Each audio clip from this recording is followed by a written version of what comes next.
This is the Atlantic blue crab. In the US, its meat can sell for up to $150 a kilo, supporting a multi-billion-dollar industry. In parts of Asia, it's a prized import. But here in the Venice Lagoon, locals know it as a killer that nobody really wants. In local markets, it sells for so cheap that fishermen say it's not even worth catching. And if you look at restaurant menus, no matter if touristy or very traditional, it's like the crab doesn't exist. Yet there are thousands of crabs sitting right here in the water, and they're basically eating everything else that's on those menus. So what is Venice doing to tackle this blue crab problem, and are we silently witnessing the end of Venetian cuisine as we know it?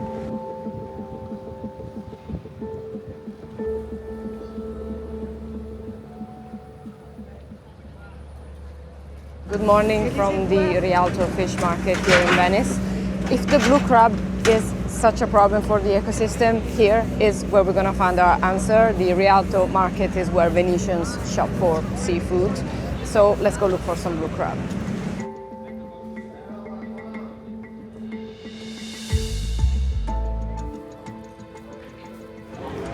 All right, we found them here in this crate.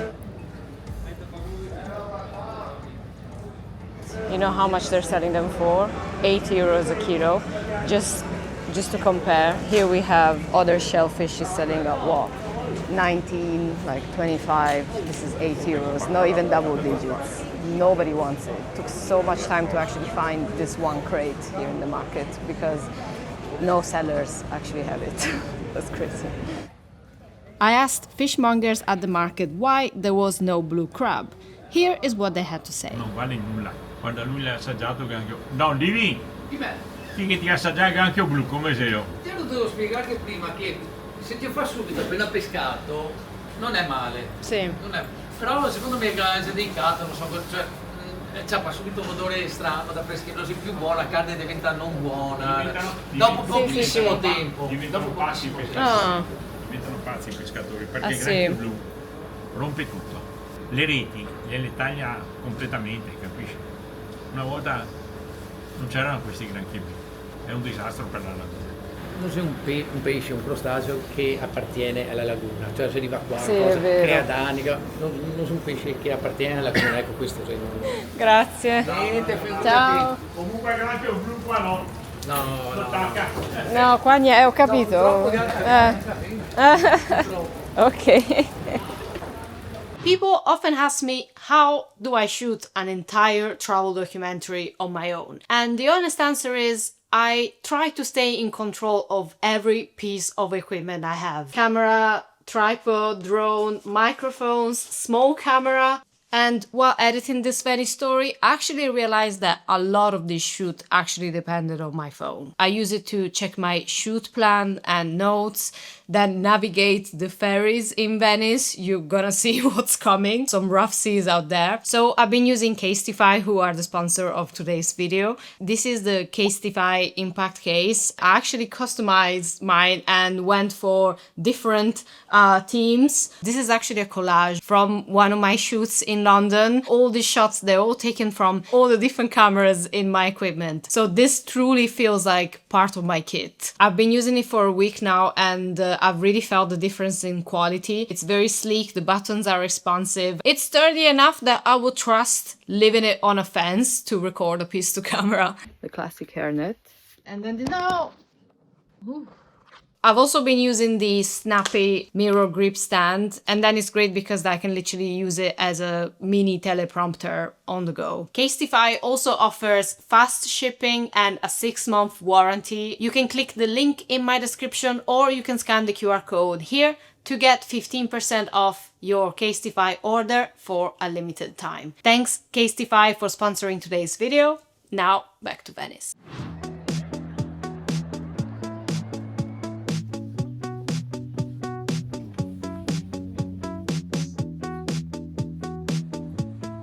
Watching all of this unfold from the outside, I can't help but thinking that the solution seems so simple to me.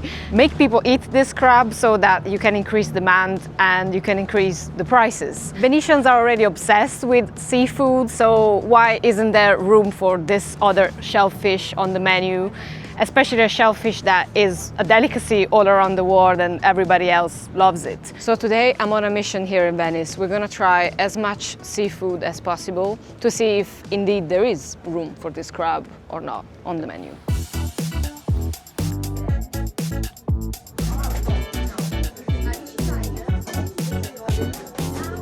So here's our feast of cicchetti. These are like the tapas here in Venice, basically that's what it means. This is our second time around because the first time we tried to do this by the canal and a seagull knocked everything down, so we need to be careful.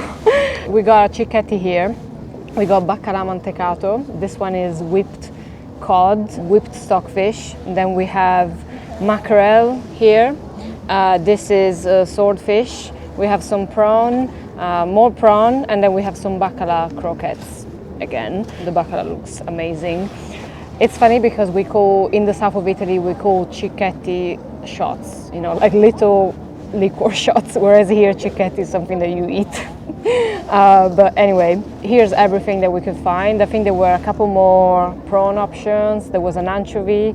Unfortunately, the anchovy has been knocked down in the first take. I'm going to put a photo here of how that first plate looked like, and then we just got the baccalà bowls as an extra, you know, for comfort because of the trauma that we had. But yeah, no crab. There's absolutely no crab here. This is all the seafood. There is so much seafood, no crab. Look at that baccalà shining in the sunlight. I'm not sure if the seagull is actually also seeing the shine. I think that shine is getting right to them. Cheers.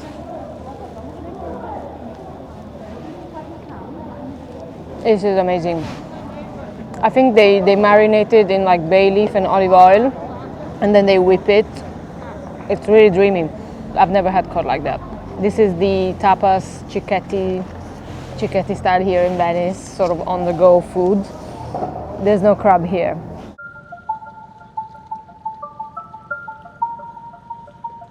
So, is blue crab really a novelty? Well, actually, blue crab has been present in Italian waters for decades, but in 2023 its population suddenly exploded, helped by increasingly warm waters here in the Mediterranean. And in the lagoon, the crabs found the ideal conditions to thrive. The water here is warm, and there is a literal buffet with clams and mussels among their favorite meals. They also have few natural predators here, so the species has multiplied at record speed, going from just over 200 kilograms sold by Burano fishermen in 2022 to over 40,000 kilograms in 2023 alone.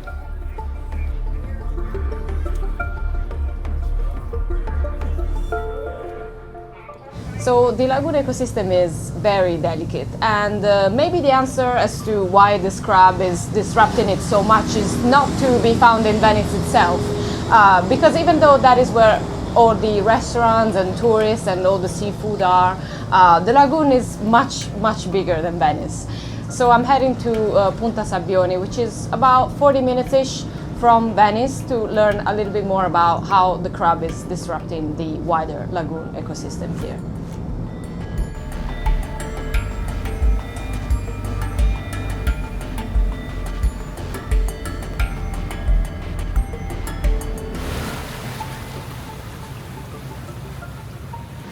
Here I meet Antonio Gottardo, who represents fishing cooperatives in the Veneto region. He shows me a newly developed piece of fishing equipment being deployed here in the Venice lagoon.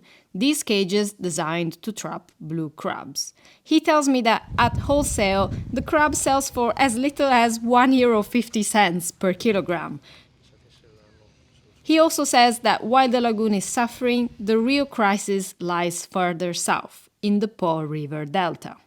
Sono due approcci diversi. Uno è un approccio di un pescatore professionale che ha una storia millenaria. La laguna di Venezia, il sistema della pesca del pescatore nella laguna di Venezia è sempre stato un pescatore che si è adattato ai cambiamenti del proprio territorio.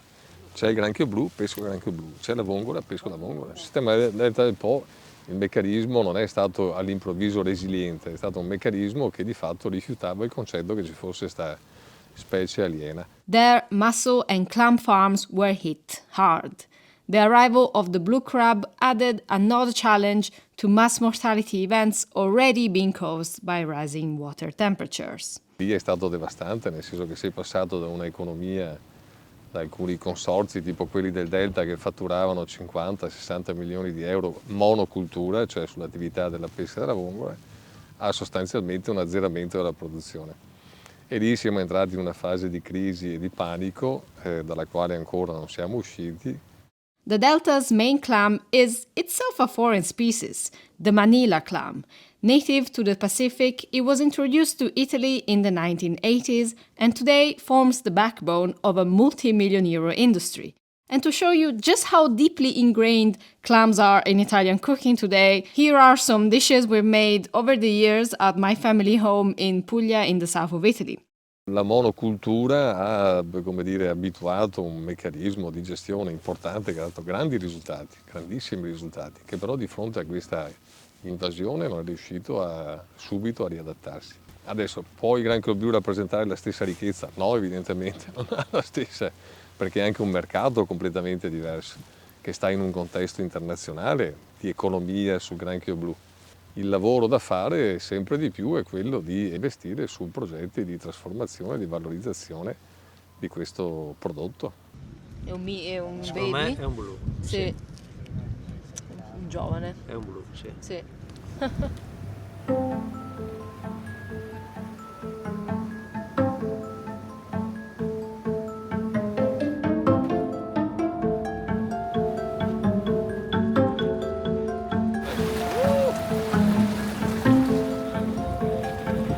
All right, between lunch and dinner there was a complete change of weather. You can hear the thunderstorm. But you know what, I'm still very determined to find this blue crab. We haven't found it in the sort of more fast food tapas style food that we can find here in Venice. Let's see if we can find it in a proper restaurant setting, and let's go before we get our feet absolutely soaked in the canal. I wouldn't want to do that.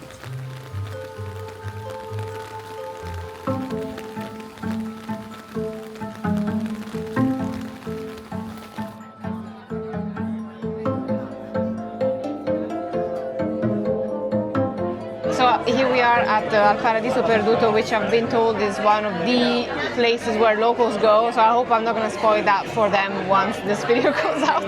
But we have a feast of seafood here, local seafood. We have anchovies, we have tiny octopuses, moscardini, we have some prawns, we have some baccalà mantecato. Again, we have some scallops. I don't see the crab.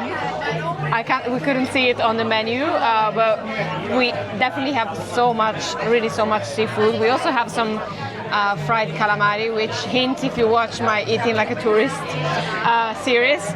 This is how Italians have fried calamari.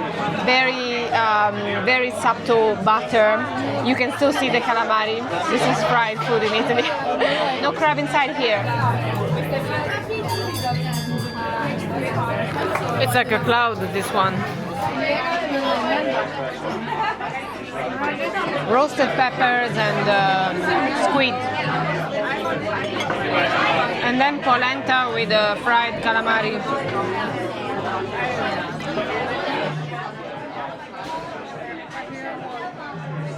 So, as I said, no crab inside, not even in the pasta dishes.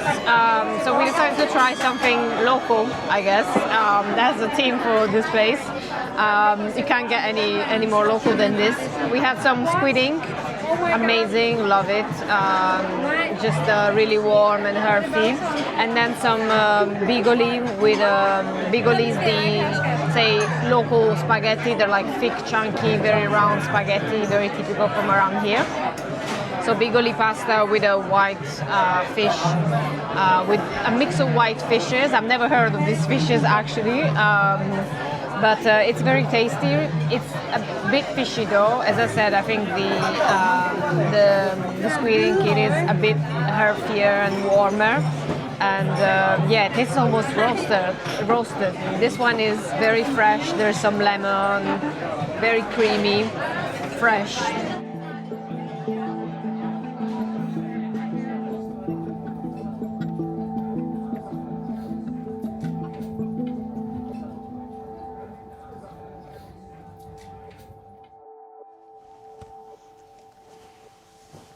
It's the day after. Yesterday we had an absolute feast. And you know what? I totally forgot about the blue crab, even though that's the whole reason why I'm here. And that got me thinking, maybe the Venetian menu is really full. I don't think Venetians are being that snobbish.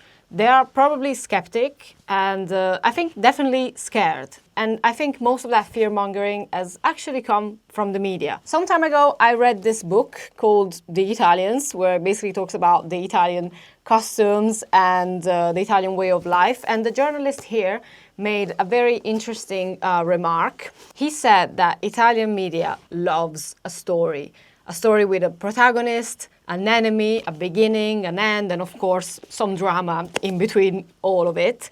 And I agree. You see, I'm Italian and that's the kind of media narrative I grew up with, but then I trained as a journalist in the UK. And there they love facts. It's never really about the story, it's just about facts. And if you look at how the blue crab has been portrayed in the articles here, that totally makes sense. It has been called killer, evil, cannibal, alien, and even became a benchmark for other invasive species that had really nothing to do with it. And when all major newspapers are telling you that this crab is evil and it's eating all the foods that you love, that you're never gonna have ever again, I kind of get it. I kind of get why you don't want to eat it. And to be honest with you, I'm kind of disgusted by it as well after reading those headlines. But the problem, of course, is still there. So what did Italy do? Well, it mostly treated this as an emergency. The government set aside millions in subsidies to help those fishermen and farmers of fish farms that were heavily damaged by the blue crab,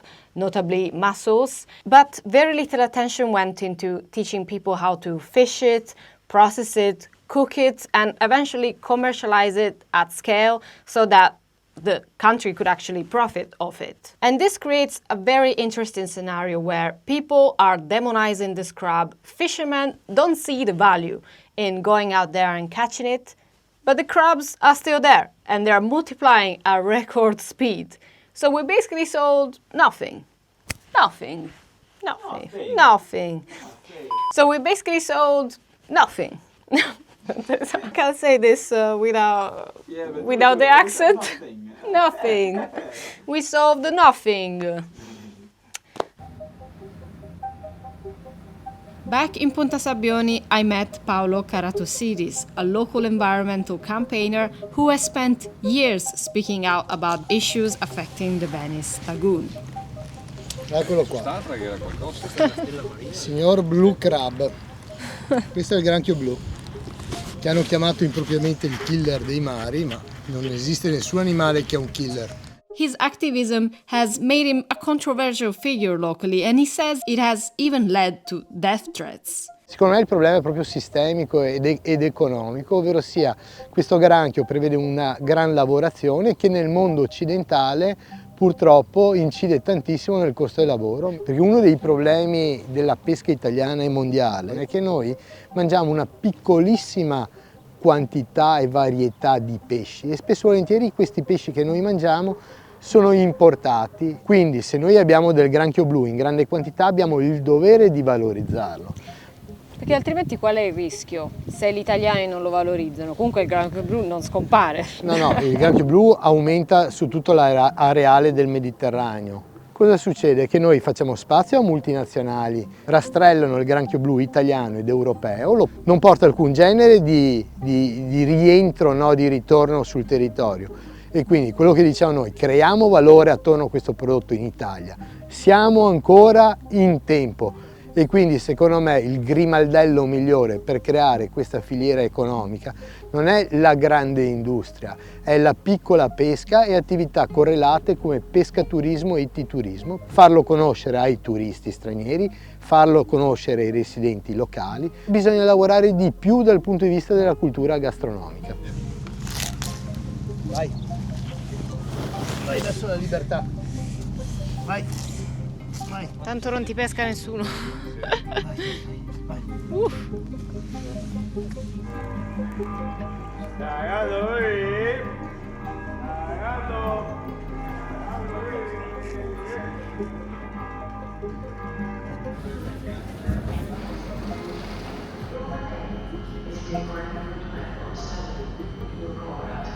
If Italy is sleepwalking on this as a collective, what are then individual contributors doing to solve this problem?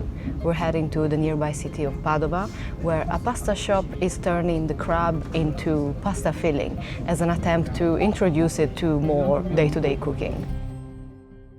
La polpa di granchio è difficile da lavorare o No, assolutamente, è semplicissima ed è di una bontà anche unica perché ha un retrogusto che sa molto da astice. E voi quanti ravioli fate col granchio blu? Noi ultimamente ne facciamo 5-6 quintali a settimana. La polpa, come vedi, tende a essere un pochino grigiastra, ok? Perché la grossa componente è la polpa del granchio, però noi abbiamo volutamente voluto anche la polpa delle chele. La polpa delle chele è più grigiastra ma ha molto più sapore, ok? Poi abbiamo fatto anche la richiesta di usare il carapace, ok? Che si dice che non si sa come usarlo, eccetera, per fare questo fondo di pesce che è chiamato nella cucina, che poi si trasforma come un dado naturale perché dà molto sapore. All'interno del granchio c'è un 10-15% di polpa, quindi tutto il resto è carapace. The other ingredients in the filling are ricotta, mascarpone, flour, salt, pepper and Sorrento lemon. Noi ne utilizziamo circa 80-100 kg alla settimana di polpa. Stiamo insistendo nei mercati per portarne sempre di più, la ristorazione sta rispondendo bene e che dobbiamo crederci tutti, non solo noi. Di uova fresche, farina di grano tenero 00 monovarietale e semola di grano duro. Specialmente questo prodotto qua, il granchio blu, tutti gli ingredienti sono 100% di filiera italiana. Qui avviene la pastorizzazione, qui viene passato il prodotto a 90 gradi. Okay, la pastorizzazione serve per praticamente andare ad abbassare la carica batterica e dare una durata al prodotto. È come una semicottura. Poi il prodotto passa al raffreddamento. Quindi da questo momento qua in poi il prodotto viene toccato il meno possibile perché viene quasi sterilizzato. Okay. Quindi il percorso dura più quasi 40-50 minuti. Non vuoi assaggiarlo?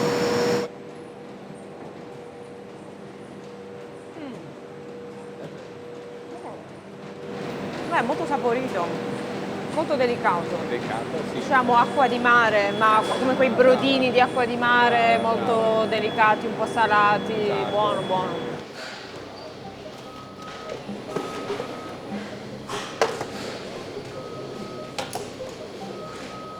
I also tried the blue crab ravioli served with butter, lemon zest, fresh parsley and crushed pistachios.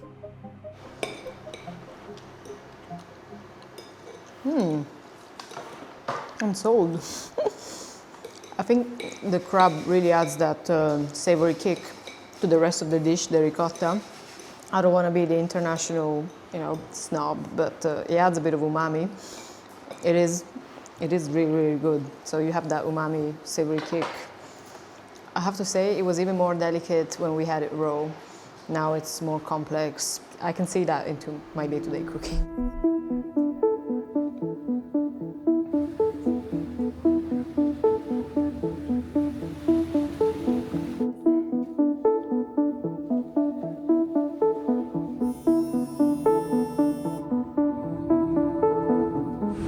stop. The video is not over yet. I actually want to take you to one final place. It was supposed to be like a fairy tale, magical, sunshine kind of vibe, but it's kind of miserable today. It is what it is. We're going to take it with the rain as well. I was talking to Enrico about how if there is one country that can actually harness its reputation, the culinary power of something, of any ingredient, is Italy. And it's such a shame though, because me, living abroad, I understand that, and perhaps Italians that have stayed here don't. So now for this final stop, I'm heading to Venissa, which is a fine dining restaurant in the islet of Mazzorbo. It's about 40 minutes from Venice. As you can tell, the journey is quite adventurous when the weather doesn't cooperate. And there they focus on sustainability. They actually grow their own vegetables in their garden. They have a vineyard there on the islet with walls that date back to the Middle Ages. And they're really embracing the crab as a local sustainable catch, we could say, a local sustainable ingredient. And perhaps through this fine dining key, through people that understand the international market, because these are people who have international clients, we can finally give the crab a safe haven. It's not anymore something we should profit and exploit and try to get rid of very fast and eat it very fast, but perhaps it's something that can be enjoyed and cherished like an ingredient, like all the other local ingredients that they grow there as well.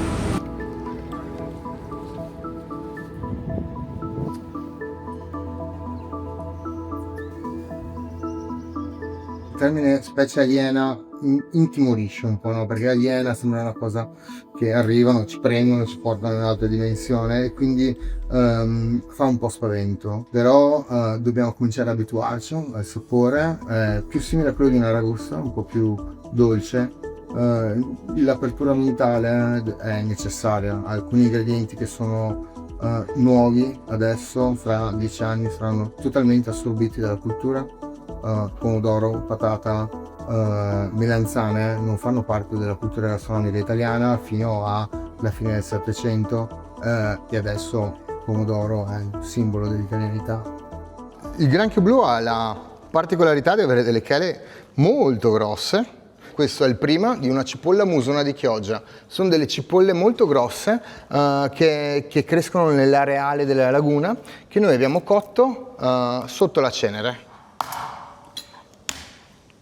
L'arrivo del granchio blu ha posto un piccolo problema del fatto che è molto più dolce, molto meno sapido rispetto ai granchi autoctoni. D'altro canto è un granchio molto generoso, è molto pieno di polpa. In certi periodi dell'anno abbiamo sia le uova, il cervello, le chele sono molto piene, sono molto grosse, il corpo è molto abbondante di polpa, ha una polpa molto abbondante e quindi non bisogna fossilizzarsi nell'uso di specie che magari stanno facendo più difficoltà e invece magari spostare la nostra alimentazione su delle specie in forte espansione, non per forza aliene, possono essere anche native. E poi mettiamo questa salsa che è fatta con tutte le parature delle cipolle, la bisque di granchio blu che facciamo con tutti gli scarti del granchio e i nostri peperoncini che raccogliamo durante l'estate e mettiamo a fermentare. È molto dolce il granchio blu, quindi serve del sale. Olio fatto con il gambo della cipolla musona di Chioggia.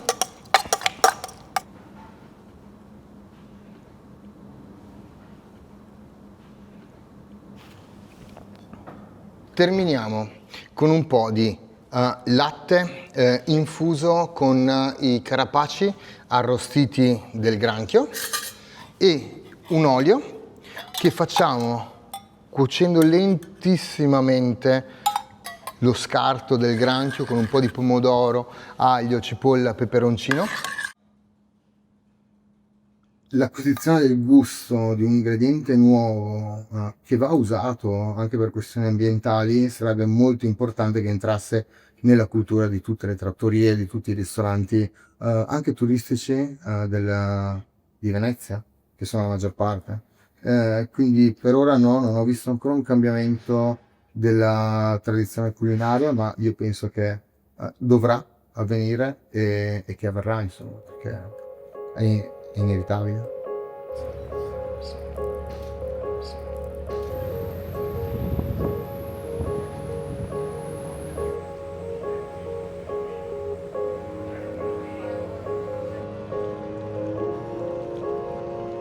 have seen that it can work. The crab can be cooked, transformed, even elevated. But perhaps it hasn't quite found its place yet. We have seen different ways in which people are trying to solve this problem, and we don't know if any of these solutions are actually going to stick. I also think in a place like Venice, where a lot of what's on offer is actually shaped by tourism, food perhaps becomes something that locals really want to hold on to. It becomes a symbol of identity. But we also have to remember that in food, tradition isn't really fixed. It's actually very dynamic. And a lot of what we now call traditional food here in Venice, but also in the rest of Italy, wasn't really a thing, even as little as 100 or 50 years ago. So who knows, maybe in 500 years, somebody else will be standing right here, talking to another audience and telling them where to find the best blue crab in Venice.